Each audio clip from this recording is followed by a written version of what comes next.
महाराष्ट्राची भूमी ही छत्रपती शिवाजी महाराजाच्या पदस्पर्शाने पुनीत झालेली आहे। छत्रपती शिवाजी महाराज, धर्मवीर संभाजी महाराज असंख्य मावळे आणि शौर्य गाजवले, स्वराज्य निर्माण केले, म्हणून या राष्ट्राला स्वाभिमान निर्माण करून दिला।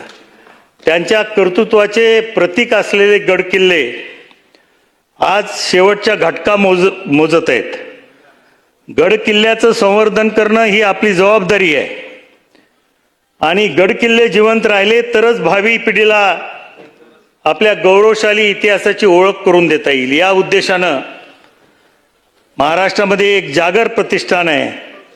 ती संघटना गडकिल्ल्याचं संवर्धन करण्याचं काम महाराष्ट्रामध्ये गेल्या अनेक वर्षापासून करते आणि गडकिल्ल्याच्या संरक्षणासाठी महाराष्ट्र शासनाने एक गडकोट विकास महामंडळ करावं।